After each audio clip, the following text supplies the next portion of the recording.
My name is Atticus Henley. I'm 71 years old. 4 months after I buried my wife, my 3 children came to clean out the attic. To help me, they said.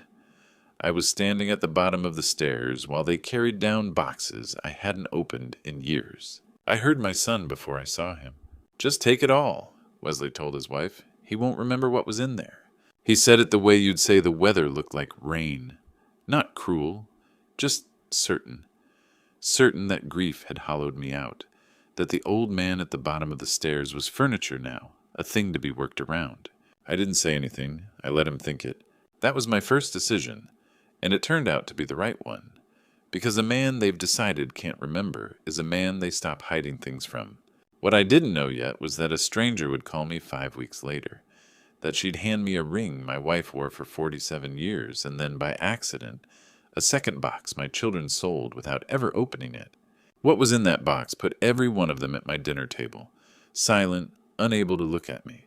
Welcome back to the Wise Papa, where quiet men tell the stories nobody thought they'd live to tell. Drop a comment and be sure to subscribe. Let me tell you about Ruth. We were married 47 years. I taught high school English the whole time. Steinbeck and the comma splice, mostly. And Ruth ran the house and 1,000 things I never fully understood until she was gone. She kept lists of everything. She had a way of writing things down in a green cloth notebook, in handwriting that slanted hopefully to the right. Like even her letters were leaning toward tomorrow. She died in February. A stroke, fast, in the kitchen with the kettle still going. 69 years old. People say at least it was quick, like that's a comfort. It isn't. Quick just means you don't get to say the things you'd been saving. Her reading glasses are still on the windowsill over the kitchen sink. Tortoiseshell, one arm taped where our grandson stepped on them in 2019. I haven't moved them. I tell myself I will. And then another week goes by, and there they sit, catching the morning light. The first month after, I'll admit, I wasn't all there. I left the stove on once. I called the pharmacy and forgot why mid-sentence. I'd start a thought about Ruth and lose the end of it in my own throat. My children saw that, and somewhere in there they decided it was permanent. That's the thing nobody tells you about grief at my age. The young ones don't see a man mourning. They see a man declining. And once they've decided you're declining, every door in your own life starts closing without you in the room. I didn't fight it, not at first. I just started paying attention. The attic cleanout was Paige's idea, my daughter. She's 38 and the responsible one, which in our family means the one who decides things and calls it organizing. You shouldn't have to deal with all that up there, Dad, she said. We'll handle it. You just rest. I should have said no, but saying no takes energy, and that spring I didn't have much. So I sat at the kitchen table and let my children climb into the part of the house where Ruth kept everything that mattered. They brought it down in waves, old boxes, the cedar chest, Ruth's mother's quilts, a rocking chair, and up in the eaves, the small things, the jewelry, the papers, the photographs in tins. I heard them talking, the way you hear people who've forgotten you're a person and not a fixture. What about all this jewelry? Trish asked. Trish is Wesley's wife. Estate sale, Wesley said. Dealer comes Tuesday. He won't remember what was in there anyway. There it was again. He won't remember. Some of it might be worth something, Paige said, quieter. That's the point, Trish said. I sat very still at that table. My hand was flat on the wood, the way you steady yourself on a railing. They weren't helping me. They were liquidating me, sorting 47 years of my wife into keep, sell, and trash, and they'd put nearly all of her in the second pile. I could have stood up right then and stopped it. I want you to know I thought about it. But I also thought about what Wesley had said. He won't remember. And I understood, the way you understand a cold front coming, that if they believed I was already gone, they'd show me exactly who they were. So I let the dealer come Tuesday. I'll be fair to Wesley, because the truth is more useful than blame. He had reasons to want money, and they were real. My son is 44 and a financial advisor, which is a tidy way of saying he spent 15 years telling other people how to handle money he was quietly losing himself. A business he'd bought into went under in the fall. He'd borrowed against the house. Trish liked a certain kind of life, and the math underneath it had stopped working. I didn't know all of that yet. I pieced it together later, but I could feel the shape of it, the way you feel debt on a man. A tightness around the eyes, a quickness to talk about being practical. To Wesley, the attic wasn't his mother's life. It was an asset class. Dusty, illiquid, and currently doing nothing for anyone. In his mind, it would all come to the kids eventually. So why let it rot? Why not convert it now, while Dad was too foggy to notice, and ease a little of the pressure? I understand that logic. I even understand the man inside it. Fear makes people efficient in the cruelest ways. But understanding a thing is not the same as forgiving it. And there's a line between practical and predatory, and my son walked across it the moment he decided his father's memory was a convenience to plan around. Here's what he got wrong, the way they always get it wrong. I wasn't fading. I was grieving. Those look the same from across a room. They are not the same at all. By May, the fog had lifted. I was reading every piece of mail twice. I just hadn't told anyone I was back. Let me tell you what was actually up in those eaves, because they thought it was junk. There was Ruth's grandmother's ring, an Art Deco piece from the 1920s, a deep blue sapphire flanked by 2 small diamonds, in white gold gone soft and warm with 100 years of hands. Ruth wore it every single day of our marriage. Inside the band, engraved, were the letters R and A and the year 1974, the year I gave it to her. I'd had her grandmother's stone reset for our engagement. That ring was not an asset class. That ring was the first promise I ever kept. There was the cedar chest with the quilts. There were tins of photographs. And there was something else, something I'd half forgotten. A plain cedar document box where Ruth kept her papers, her important things. She used to tap it and say, "Atticus, if anything happens to me, everything you need is in here." I'd never opened it. While she was alive, I didn't need to. After she died, I couldn't bear to. My children carried that box down the attic stairs and out to a dealer's van and never once lifted the lid. To them it was a box of old paper worth maybe $1 in the lot. To Ruth, it had been the most important thing in the house. I didn't know yet that those two facts were about to collide. I only knew, sitting at my kitchen table that Tuesday, watching a stranger's van pull away with my wife's life in the back, that something irreplaceable had just left the house. I didn't know it would come back. I didn't know it would come back with interest. A week after the dealer came, Wesley sat me down with his practical voice on. "Dad, we donated most of the attic stuff," he said. "Charity. Mom would have liked that. I kept the receipts for the taxes." Donated. I looked at my son across the same table where Ruth and I had eaten 30,000 breakfasts, and I watched him lie to my face about his own mother's belongings. Smooth. Practiced. He even believed the better-sounding version himself, I think. That's the talent of a frightened man. He can launder a theft into a kindness and sleep fine. "That was thoughtful," I said. "It's all handled," he said. "You don't need to worry about any of it." That phrase, "you don't need to worry about it," I'd start hearing it everywhere over the next month. It's what people say when they've decided to handle you instead of help you. I didn't argue. Arguing would have told him I was paying attention, and I'd already learned the value of being underestimated. But that night, after he left, I did something small. I wrote down the date, the dealer's name, the one painted on the van, the word "donated" in quotes. I wrote it in pen in a notebook the way Ruth would have. I didn't have a plan yet. I didn't know about the phone call coming or the second box or the green notebook that would change everything. I just knew that my son had told me a comfortable lie, and that somewhere out there in a stranger's van, the truth was riding away in a cardboard box. I figured I'd wait. I'm a patient man. It turned out I didn't have to wait long. Dana Pruitt had handled our family's legal work for 20 years. She'd written Ruth's documents and mine. She called me in late April about settling the estate. "Atticus," she said, "there are a few things we need to formalize. Ruth's trust, mainly." I sat up a little. "Her trust. You remember," Donna said gently, "the way everyone talked to me that spring. Ruth set up a revocable trust in 2016. The lake cottage is in it, some of the savings. You're the trustee, and after you, The beneficiaries are set by the terms she wrote. I did remember, faintly. Ruth had come home from Dana's office one afternoon 9 years ago and said she'd tidied up the cottage paperwork. She'd waved it off as boring. Ruth made a lot of important things sound boring. It was a kind of camouflage. "Remind me what's in the cottage trust," I said. Dana told me. The Lake Place, a brokerage account. Together more than my children had any idea existed, and none of it sitting in the pile they'd been sorting. "The kids think the cottage is just going to get sold and split," Dana said carefully. "Wesley called me last month, asking about timelines. I told him to talk to you." "Did you tell him about the trust?" "No, that's yours to tell or not."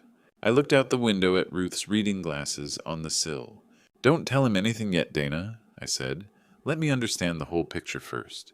"Of course," she said. "Take your time." Take your time. From her it didn't mean handle. It meant exactly what it said. I hung up and sat with a new fact settling into place. My children believed they were already dividing my future between them, and the largest piece of it was in a trust they didn't know existed, controlled by the man they'd decided couldn't remember anything. I want to be honest about something because it wasn't all noble. I played the part of the fading old man on purpose, and it shamed me. We had coffee, the four of us, the next Sunday. I asked what month it was on purpose, and let my face go blank when Trish answered. I called the dealer's van the moving people. I let a sentence trail off and didn't chase it. I watched my performance do its work. Wesley relaxed. Trish stopped lowering her voice around me. They talked about the cottage right across the table, about whether spring or fall was a better market. It is a strange thing to make yourself smaller in front of your own children. There's a particular shame in pretending to be the very thing they fear you've become. Every blank look I performed cost me something I won't pretend it didn't. But here is what the performance bought me. Information. They talked freely now, and what they said when they thought the furniture wasn't listening told me everything. "Once the cottage sells," Wesley said, "things ease up a lot for us." "For us, not for Dad, for us." Paige said almost nothing. She kept turning her coffee cup, the way her mother used to. Once she looked at me a beat too long, like she was checking whether I was really as gone as her brother needed me to be. I gave her nothing. I couldn't risk it. Not yet.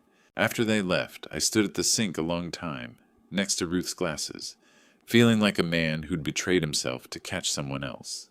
Then the phone rang, a number I didn't know. I almost let it go to voicemail. I've thanked God 100 times since that I didn't. Actually, let me tell you about the pressure first, because it explains why the phone call landed the way it did. By early May, handling Dad had become a family project with a deadline. Trish was the engine of it. She'd send Paige texts I'd later see, gentle on the surface, relentless underneath.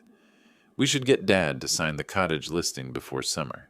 He trusts you, Paige. You bring it up." Wesley framed it as love. "We just want to simplify things for you, Dad. One less house to worry about. He won't remember the cottage anyway," I heard him tell Trish in the driveway one evening, not knowing the window was open. Same sentence. New house. He won't remember. And Paige was the one they kept pushing to the front, because I had always been soft with her, and they knew it. She was the responsible one, the closer. If anyone could get the old man to sign, it was his daughter. What none of them understood was that Ruth had already made the cottage impossible to sell out from under me. It wasn't mine to be talked into. It was the trust's, and the trust answered to her wishes and my signature, not to a family vote at a coffee table. But I let them keep planning. Let them keep assigning Paige the job of softening me up, because every plan they made out loud was a plan I could see coming. I felt like a man watching a storm build over a lake. You don't argue with a storm. You just make sure your own boat is tied down before it hits. My boat, it turned out, was a green notebook I hadn't found yet, and a stranger was about to tell me where it was. The woman on the phone had a careful voice, the voice of someone who'd rehearsed how to say a hard thing. "Mr. Henley, my name is Carol Whitlock. You don't know me. I bought some things at an estate sale a few weeks ago, and I think they might be your wife's." I sat down slowly at the kitchen table. "Go on," I said. "There was a lot of boxes. I buy and resell. Mostly books and small antiques. When I was sorting through, I found a jewelry case, and inside there was a ring. a beautiful old one, sapphire, and tucked under the lining was an envelope. Her voice wavered. It had a name on it, Ruth Henley, and a phone number. This number. The kitchen went very quiet. I could hear the clock Ruth bought in 1998. My wife passed in February, I said. I'm so sorry. A pause. I have daughters. If something of my mother's ended up in a stranger's box, I'd want someone to call. So I'm calling. I'd like to give the ring back. I don't want money for it. It shouldn't be mine. I closed my eyes. There are not many honest people left who'll call a stranger to return something they paid for. I've met cruelty enough this past year to last me. Carol Whitlock was the other thing. The thing that keeps you believing. How much did you pay? I asked. I'm not sure why. Maybe I needed the number. For the whole lot, she said. $11,000. $11,000? For my wife's ring, her photographs, her papers, her grandmother's 100-year-old promise. Sold by my own children and bought by a kind stranger for the price of a used car. Mrs. Whitlock, I said, could we meet? I was hoping you'd say that, she said. We met at a coffee shop on a Thursday. Carol turned out to be about 60, with reading glasses pushed up in her hair, and a tote bag she held like it was breakable. She slid a small box across the table. I opened it. Ruth's ring.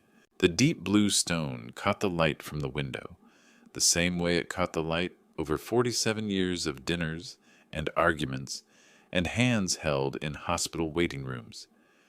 I hadn't seen it since February. I'd assumed it was gone for good. I'm not ashamed to tell you, I cried, right there at a little table, an old man with a ring in his palm. Carol pretended to look out the window so I could have the moment.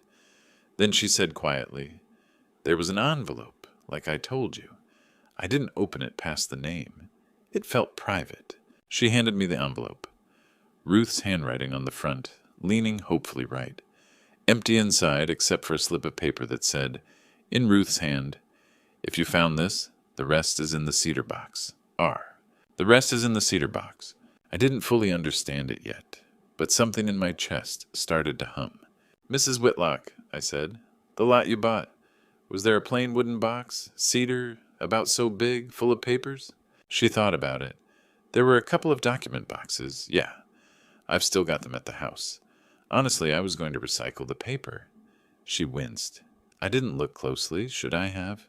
Could I see them? I asked. Whatever you've still got.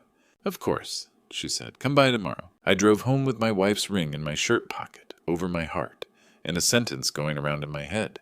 The rest is in the cedar box. If you've ever been treated like you were already gone, talked over, planned around, handled instead of helped, then you know the quiet this story's built on. Stay with me. There's a green notebook coming, and a dinner table, and a moment where nobody at it can meet my eyes. Subscribe so it finds you when it lands. That night I took the ring out and looked at the engraving under a lamp. R&A 1974. Ruth's grandmother brought the sapphire over from the old country sewn into a coat hem. Ruth's mother kept it in a sock drawer for 30 years. When I asked Ruth to marry me in 1974, I had the stone reset and the band engraved, and Ruth wore it until the February morning the kettle was still going. 100 years that ring had stayed in one family, passed hand to hand through wars and crossings and kitchens. My children sold it in a box lot and called it donated. I want you to sit with the size of that, because I had to. It wasn't the money. 11,000, 38,000, it didn't matter. It was that they'd looked at the one unbroken thread connecting 4 generations of the women in our family, and they'd seen clutter. The next morning I drove to Carol's. She had 2 document boxes waiting on her porch, dusty, taped at the corners. We went through the first one together. Old tax returns, nothing urgent. Then she set the second one in my arms. Cedar, lighter than it should have been, the way important things often are. This one was at the bottom of the lot, she said.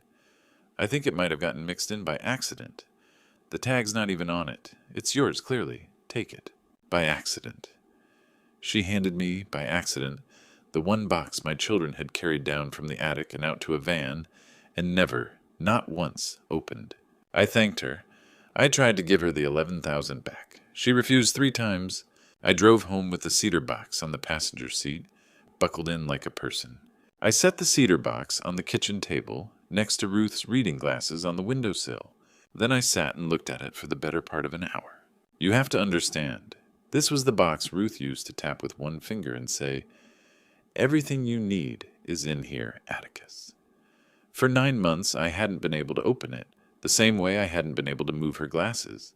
Some doors you leave shut because opening them makes it true all over again, but it wasn't only grief stopping me now. It was knowing that whatever was inside had ridden in a stranger's van, had sat on a porch waiting to be recycled, because my children couldn't be bothered to lift a lid before they sold their mother by the pound. I made a cup of tea I didn't drink. I put the ring on the table beside the box, so Ruth would have a hand in this, in whatever way the dead have a hand in things. And I thought about Wesley's sentence. He won't remember what was in there. He was wrong twice, as it turned out. I remembered. And more than that, Ruth had made sure that even if I didn't, the box itself would. I put my hand flat on the cedar lid, the way Ruth used to. The wood was cool.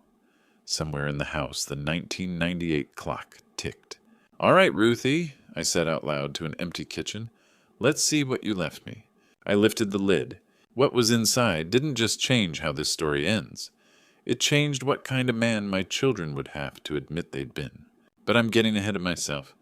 Let me tell you what was in the box. On top, wrapped in tissue, was the green notebook. Ruth's green cloth notebook. The one she wrote everything in that hopeful right-leaning hand. I'd thought it was lost. It had been riding in a stranger's van. I opened it and my throat closed. It wasn't a diary. It was an inventory. Page after page in Ruth's handwriting of everything in our home that mattered. Not the furniture, the meaning.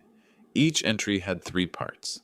What the thing was, where it came from, and who she wanted to have it. Grandmother Ada's sapphire ring, brought from Lithuania, 1921, to our granddaughter, Hannah, on her wedding day. The walnut clock, bought the year we paid off the house, 1998. To Wesley, he always loved the chime. Mother's wedding quilt, to Paige, who has the patience to mend it. She'd done it for all of it. 47 years of a life, catalogued not by price, but by love, with each person's name beside the thing she'd chosen for them. She knew her children. She'd given Wesley the clock he loved. She'd trusted Paige with the quilt, and under the notebook, in a folder, were the documents. An appraisal dated 2018 of Grandmother Ada's ring. Replacement value, $38,000. Beside it, in Ruth's hand, not for selling, for keeping, for Hannah. And the trust papers, the cottage, the brokerage account. Ruth as grantor, me as trustee, the terms spelled out plain. I sat in my kitchen and understood 3 things at once. My wife had left a map of her own heart, with everyone's name on it. My children had sold that map for $11,000 without ever reading it. And the thing she'd chosen for our granddaughter, the 100-year-old promise, they'd let walk out the door in a box lot. I put my hand on the green notebook. I wasn't grieving anymore. I was something steadier and colder than that. I was going to give every one of them exactly what Ruth wrote down. I took the whole box to Dana Pruitt the next week. She read the notebook in silence. When she got to the granddaughter's entry about the ring, she set it down and took off her own glasses. "Atticus," she said, "this is extraordinary. Practically speaking, this is an expression of intent. It tells us what Ruth wanted done with personal property." "And they sold it," I said. "All of it, as a lot, for $11,000. Dana was quiet. Then she pulled out a second thing I'd brought, the tax angle. Wesley had told me to my face that the attic contents were donated to charity, and that he'd kept the receipts for the taxes. If he claimed a charitable deduction on items he actually sold for cash, Dana said slowly, "That's not a gray area. That's a false deduction. I don't want to put my son in prison," I said, and I meant it, even then. "You may not have to do anything," she said, "but you should know what's true. He sold property your wife had documented and designated, told you it was donated, and may have written it off. Those are the facts. The facts. I'd spent a career teaching kids that the facts don't care how you feel about them. Now here were mine, in a folder. "What about the trust?" I asked. The trust is airtight and it's yours to direct. Within Ruth's terms, Dana said, the cottage was never theirs to sell. They just assumed. They just assumed? That was the whole story of my children that year, in 3 words. They assumed I was gone. They assumed the house was theirs. They assumed nobody had written anything down. Then let's talk about what I want to change, I said. Back home, I did the patient work. I sat at the kitchen table with the green notebook and made 2 columns. What Ruth had listed, what was still in the house. The gaps were a map of the theft. The ring, gone. Her mother's cameo, gone. The good silver, gone. A first edition Steinbeck I'd given her in 1979, gone. All of it sold by the pound while I sat downstairs being talked about in the past tense. Ruth's reading glasses watched from the windowsill. I'd talk to them sometimes, which I know how it sounds. Found your clock entry, Ruthie, I'd say. Wesley still gets the clock. You were right. He does love the chime. Even now, I'm going to give him the clock. Because that was the thing. I wasn't going to do to them what they'd done to her. I was going to follow her notebook exactly. Wesley gets the clock. Paige gets the quilt. Hannah gets the ring.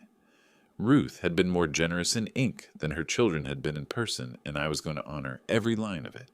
But following her wishes meant something they hadn't counted on. It meant the cottage and the accounts went where Ruth directed, not into a fire sale to cover Wesley's debts.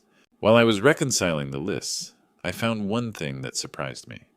A single item Ruth had marked to Paige, a blue silk scarf, was crossed off my missing column. It wasn't sold. I called Paige. Casual. Honey, did you happen to keep one of your mother's scarves? The blue one? A long pause. How did you know that? Lucky guess, I said. She'd kept one thing. One small, private thing. It told me my daughter wasn't all the way lost. Not yet. Paige came by alone that weekend.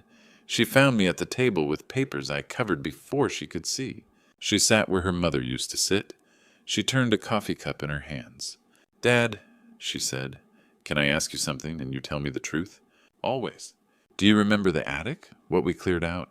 I looked at my daughter. I wanted badly to lay the whole green notebook on the table between us and watch her face.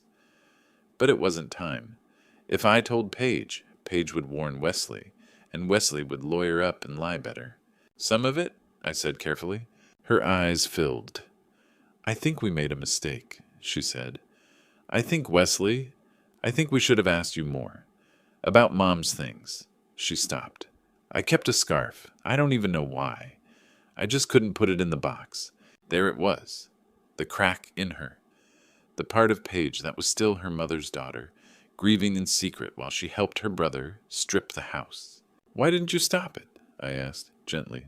Not an accusation, a real question. She looked at her hands. Wesley owes a lot of people money, she said, and I owe him. And it's easier to tell yourself it's just old stuff than to be the one who blows up the family. She wiped her eyes. That's not a good reason, is it? No, I said, but it's an honest one. That counts for something. I didn't tell her about the box. I couldn't yet. But when she left, I added a line to my own plan. When this is over, Paige gets a second chance. Wesley gets the truth. The difference between them would come down to a scarf. I nearly gave myself away the following Tuesday. Wesley dropped by unannounced. He saw the cedar box on the sideboard before I could move it. I'd gotten careless. What's that old thing? He asked. My pulse jumped the way it does at 71. I kept my voice flat and a little vague, the way he expected. Library donation, I said. Old paperbacks. Carol from the library's picking them up. It was the same shape of lie he'd told me about the attic. Donated, the library, nothing to see. I watched it work on him exactly the way his had worked on me. He nodded, lost interest, moved on. Listen, Dad, he said, getting to why he'd really come. We want to do a family dinner Sunday, all of us. It's been too long. He smiled. And there's some cottage paperwork we should go over, easy stuff. Just needs your signature. There it was, the close. They'd decided Sunday was the day they'd finally get the old man to sign away the lake. Sunday sounds nice, I said. I'll make Mom's pot roast. His face flickered, surprised that I remembered the recipe, maybe, or that I'd offered. You don't have to cook, Dad. I want to, I said. Whole family at your mother's table. I'd like that. After he left, I called Dinah. They want me to sign the cottage listing Sunday, I said. Family dinner. Then let's have everything ready before Sunday, she said. Will you want me there? I looked at the green notebook and at Ruth's glasses, and at the ring sitting on the table catching the last of the light. Yes, I said, come for dessert. 5 days, 1 dinner, my wife's table. I started planning the menu, and the rest of it too. The night before the dinner, I didn't sleep much. I sat at the table with the green notebook and read it, cover to cover, slowly, the way you'd read a long letter from someone you'll never hear from again. I wasn't looking for ammunition. I'd had that for weeks. I was looking for Ruth. She was on every page. The way she wrote, for keeping, not for selling, beside the ring, underlined twice because she knew her son. The way she gave Wesley the clock anyway because she loved the boy even while she didn't trust the man. The way she trusted Paige with the thing that needed mending, which is the most Ruth sentence ever written. My wife had quietly built, in a green notebook, a fairer version of our family than the one that actually showed up to clear the attic. I made a decision around 2 a.m. I would not use this to destroy my children. I would use it to show them. There's a difference, and at my age the difference is the whole point. I wasn't going to scream. Wesley expected screaming. He'd already cast me as either the foggy old man who signs what he's told, or the bitter one who explodes and proves he's not himself. I was going to be a third thing, quiet, exact, reading my wife's handwriting in a steady voice while the people who sold it sat there and listened. I set the table that night, the good plates, Ruth's plates. I put the ring in my shirt pocket, over my heart. I put the green notebook on the sideboard under a cloth. Then I called Hannah, my granddaughter, away at college, and asked her one quiet question about a ring. Her answer made me certain. Everything was ready. All I had to do was make a pot roast and wait for my family to arrive and ask me to sign. 2 days before dinner, I finished the real work in Dana's office, the work nobody at that table knew about. We didn't change Ruth's wishes. We honored them and we made them ironclad. The cottage and the brokerage account stayed in the trust, directed exactly as Ruth had set them. A portion held for the grandchildren's education, the rest seeding a small fund in Ruth's name. I'll tell you about the fund later. The point is, none of it was going to be sold to cover my son's debts. Not because I was punishing him, because it was never his to spend. Then I made the one change that was mine to make. Wesley had been named the successor executor of my own estate, the person who'd handle things when I'm gone. I removed him, not out of spite, out of clarity. You do not hand the keys to the man who sold your wife by the pound. I named Dana, with Paige as a contingent, conditional on something I'd explained to Paige when the time came. You understand this is final unless you change it, Dana said. I understand. And the tax matter? I'm not reporting my son, I said, but I'm going to put the truth on the table Sunday in front of everyone and let him sit in it. That's not the law's job. That's mine. Dana nodded slowly. I'll be there at 7. Driving home, I felt the strangest thing. Lightness.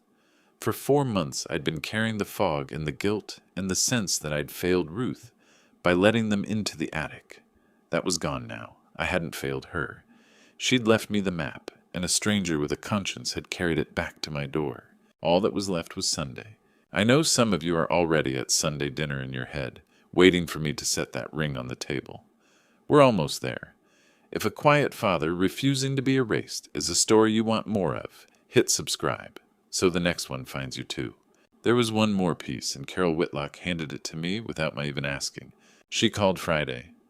Mr. Henley, I went back to the woman who ran the estate sale. She said, I felt funny about the whole thing. I asked for a copy of the sales sheet, the itemized one. A pause. I have it. There are things on here you should see. I drove over. The sales sheet was a single page, printed plain, and there it all was, in a stranger's spreadsheet, my wife's life, line by line with a price beside each one. Sapphire ring, $1,100, sold as part of lot. $1,100? They'd let grandmother Ada's 100-year-old ring go for $1,100 inside a lot that totaled the $11,000, and a kind stranger had been the one to recognize it was worth more than that to somebody, somewhere. Cameo brooch, $200. Sterling flatware, $1,800. First edition book, $90. $90 for the Steinbeck I'd inscribed to Ruth the year our daughter was born. I thanked Carol. I asked if I could call her as a witness, if it ever came to that. She said yes, without hesitating. "Can I ask you something?" she said. "Why didn't your kids just give you all this back? When they saw the ring was special?" "Because they never looked," I said. "You looked, and you're a stranger. They didn't, and they're my children. That's the whole story, Mrs. Whitlock." She didn't have an answer for that. There isn't one. I drove home with the sales sheet folded in the green notebook, between the page where Ruth gave Wesley the clock and the page where she gave Hannah the ring. The evidence and the love in the same book. That felt right. I know how my son spent the day before that dinner, because Trish let it slip later in anger. Wesley was relaxed, confident. He'd printed the cottage listing agreement and put it in a folder with a little tab where I was supposed to sign. He told Trish it would be easy. "He won't even read it," Wesley said. "He won't remember we talked about the cottage last month. I'll just say it's routine and he'll sign." He won't remember. The third time that sentence built the floor my son was standing on, and the third time he never checked whether the floor was real. They had plans for the cottage money. Pay down the worst of the debt. Breathe. To Wesley, Sunday wasn't a betrayal. It was a solution. He'd convinced himself I'd want to help, that signing was practically my idea, that a foggy father easing his son's burden was a kind of mercy everyone could feel good about. That's how it works, I think, with people like my son.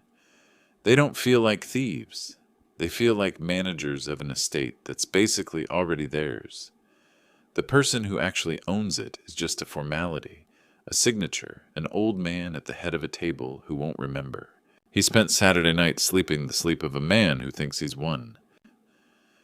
2 miles away, I was pressing Ruth's tablecloth and putting the pot roast seasoning together from memory. Her memory. The recipe she never wrote down because she carried it in her hands. He thought I couldn't remember anything. I remembered the recipe. I remembered the ring. I remembered every name in the green notebook. And I remembered most of all the sound of him saying I wouldn't. Paige figured part of it out the night before, and it was Carol who tipped her indirectly. Carol had mentioned when she returned the ring that she'd let the daughter know too. She'd found Paige's name on an old card in one of the boxes and called to say she was returning some family things. She thought she was being kind. She didn't know the family was at war. Paige called me at 10 that night. Her voice was shaking. "Dad, a woman called me, Carol something. She said she's been returning Mom's things to you. She said there was a ring and a notebook." A breath. "Dad, do you have Mom's green notebook?" I could have lied one more time. I was good at it by then. But it was Paige, and she'd kept the scarf. "I do," I said. Silence. Then very small. "Then you know, about all of it. What we did." "I know what your mother wanted," I said, "which is more than the rest of you bothered to find out." She started crying. The real kind. The kind that doesn't perform. "I'm so sorry, Dad. I should have stopped him. I should have looked in the boxes. I should have—" "Paige," I said, "are you going to tell your brother I have it?" The longest pause of the whole story lived in that question. "No," she finally said. "No. I'll be there tomorrow. I won't say anything. Whatever you're going to do, I think Mom would want it." She'd chosen. At the last possible moment, with everything to lose, my daughter chose her father and her mother's wishes over her brother's plan. That's the difference a scarf makes. "Come early," I said. "Help me with the rolls. Your mother's recipe." "Okay, Dad," she whispered. "Okay." Sunday came clear and warm. They arrived at 5. Wesley brought wine and the folder. Trish brought a salad and a brightness that didn't reach her eyes. Paige came early, like I asked, and stood beside me in the kitchen, rolling dough with her mother's hands, not saying much, glancing at me like a person waiting for a wave to break. We ate at Ruth's table, on Ruth's plates. I'd made the pot roast right. I could tell because the room got quiet the way it used to when Ruth cooked. Everyone too busy eating to talk. Wesley waited until the plates were mostly clear. Then he slid the folder across the table with the easy smile of a man closing a sale. "Dad, just a little paperwork on the cottage," he said. Nothing complicated. We talked about it. Just need your signature here. He tapped the tab. The table watched me. Trish, leaning forward. Paige, very still. The grandchildren glancing between the adults, feeling something they couldn't name. I looked at the folder. I looked at my son's confident face. And I did not reach for the pen. Instead, I reached into my shirt pocket. I took out Ruth's ring and set it down in the middle of the table, on the white cloth, where the light from the window caught the blue stone the way it had for 47 years. The whole table went silent.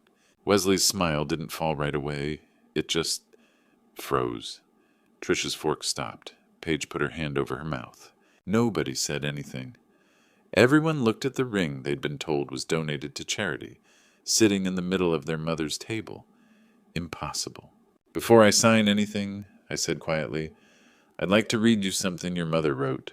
And I got up to get the notebook. I came back with the green notebook and Ruth's reading glasses. I put her glasses on. They were the wrong prescription for me, slightly. But I wanted them on for this. I wanted to read her words through her own lenses. Your mother kept a notebook, I said. Most of you knew that. What you didn't know is what was in it. I opened it to the first marked page. She wrote down everything that mattered in our house. Not the price, the story, and who she wanted to have it. I found Wesley's entry. I read it in a level voice. The walnut clock. Bought the year we paid off the house, 1998. To Wesley. He always loved the chime. Wesley's face did something complicated. He hadn't expected his own name. He hadn't expected kindness. She gave you the clock, son, I said, even knowing you. She wanted you to have the thing you loved as a boy. The room was dead quiet now. Trish had gone pale. Paige was crying without sound. Now here's the next entry, I said, and turned the page. Grandmother Ada's sapphire ring, brought from Lithuania, 1921, to our granddaughter Hannah on her wedding day. I looked up, and under that, in your mother's hand. Not for selling, for keeping, for Hannah. I let that sit. That's the ring on the table, I said. The one you told me was donated to charity, Wesley. The one a stranger bought for $1,100 in a box lot and drove across 2 counties to bring back to me, because she had a conscience and you had a deadline. Wesley opened his mouth. Nothing came out. I wasn't loud. I never raised my voice once. I didn't have to. The notebook was doing all the work. I set a single printed page beside the ring, the estate sale sheet. I have the itemized list from the sale, I said. Would you like to hear what my wife's life sold for? I'll keep it short. Dad, Wesley started. Oh, sapphire ring. $1,100, I read. Grandmother's cameo. $200. The good silver, $1,800. The first edition Steinbeck I gave your mother the year Paige was born. $90. My voice didn't shake. That surprised even me. $11,000 for all of it, in a lot, I said. And then you sat at this table and told me it was donated. You told me you kept the receipts for the taxes. Now Wesley's calm cracked, and it cracked the way I'd expected. Not into shame, but into defense. We were trying to help you, he said, his voice rising. You couldn't handle that house. You were leaving the stove on. Somebody had to make decisions. You made one decision, I said. You decided I wouldn't remember. You said it on the attic stairs. You said it in your driveway. You said it again last night, I'd bet, getting that folder ready. I tapped the closed folder. He won't remember. That was your whole plan. Build a floor out of a man's grief and walk across it. Trish jumped in sharp. You've clearly been manipulated. Some woman calls you and now you're, what, ambushing your family at dinner? This isn't like you, Atticus. I looked at her for a moment. You're right, I said mildly. It isn't like the man you decided I was. That man was convenient. I'm sorry to disappoint him. The doorbell rang. It was 7 o'clock. That'll be Dana, I said. She's handling the rest. Dana Pruitt came in with her briefcase, said a polite hello to a table that had forgotten how to speak, and sat down in the empty chair I'd left for her. I'll be brief, she said. Mr. Henley asked me to clarify a few legal facts, so there's no confusion later. She laid it out plainly. The cottage Wesley wanted to sell was not in my name to be talked into selling. It was in a trust Ruth created in 2016. It was never going to be liquidated. It would be held for the grandchildren, and a fund in Ruth's name, exactly as she'd directed years ago. Wesley stared. Mom set up a... What? When? 2016, Dana said. You weren't told because it wasn't yours to manage. Then the second fact. Mr. Henley has also updated his own estate documents. Wesley, you were named successor executor. As of this week, you no longer are. The silence had a sound to it now, a high, thin ring. And one more thing you should understand, Dana went on, gently but without flinching. Claiming a charitable deduction on items that were in fact sold for cash is a false filing. Mr. Henley has chosen not to pursue that, but he wanted it said out loud, with witnesses, so that everyone here knows that he knows. That was the moment it fully landed on my son. Not the money, the exposure, the understanding that the old man at the head of the table had quietly, patiently assembled every fact and had chosen mercy on the one thing that could have ruined him, and chosen truth on everything else. Wesley looked down at his plate. He couldn't look at me. He has not fully been able to look at me since. I closed the green notebook. I took off Ruth's glasses and set them on the table beside the ring. I'm not doing this to hurt you, I said. I want you to hear that, even if you don't believe it tonight. I'm following your mother's wishes. Wesley, the clock is yours. She wrote it down. You'll have it next week. Paige, the quilt is yours, the one that needs mending. And the ring goes to Hannah on her wedding day, because that's what your mother wanted. And your mother is the only one at this table who wrote down what she wanted, instead of just assuming. Then I said the thing I'd been holding since the night I opened the box. You told yourself I wouldn't remember what was in that attic. But here's what you all forgot. I put my hand flat on the green notebook, the way Ruth used to tap it. Your mother remembered? She wrote it all down. I just had to find the box you forgot to open. Nobody moved. Wesley's jaw was working. When he finally spoke, it wasn't I'm sorry. It wasn't you're right. It was the thing frightened, caught men always reach for. You set us up, he said. You let us walk into this? No, I said. You walked in on your own. 5 weeks ago on the attic stairs. I just left the door open and waited to see who'd come through it. Trish stood up, furious, gathering her things, muttering about lawyers and manipulation. Wesley sat frozen, staring at the ring, at the notebook, at his mother's glasses, at all the proof that the father he'd written off had been wide awake the entire time. And across the table, Paige did something none of them expected. She reached into her bag, and she took out the blue silk scarf. Paige laid the scarf on the table next to the ring. Her hands were shaking. I kept this, she said to the whole table, but mostly to her brother. When we cleared the attic, I told myself it was the only thing worth keeping. But that was a lie.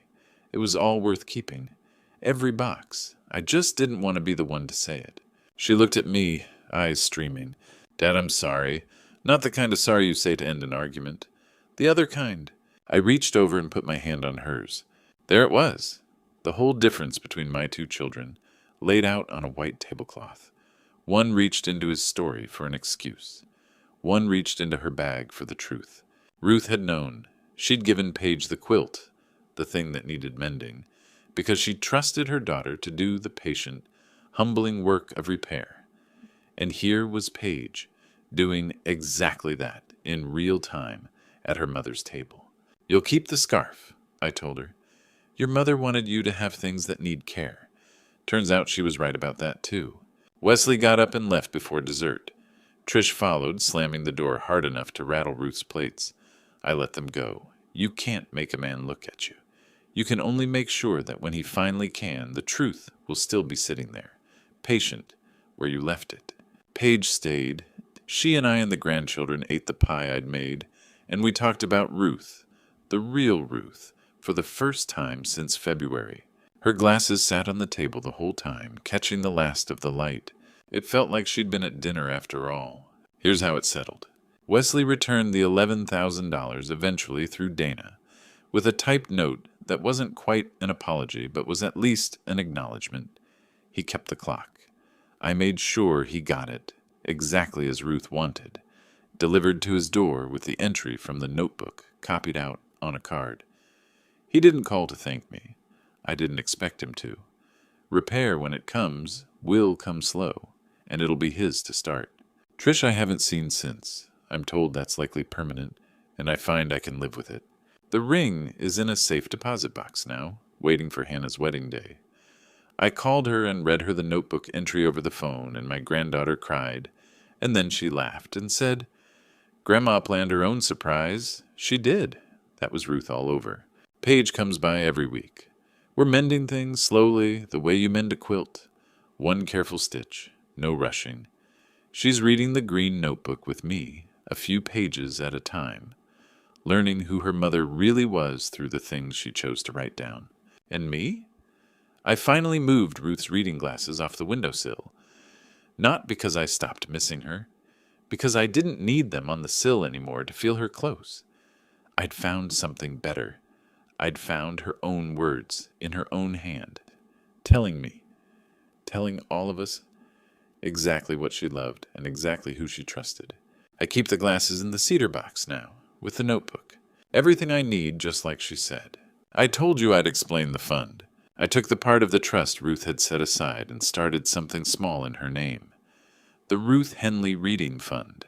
It buys books for the English department at the high school where I taught for 31 years.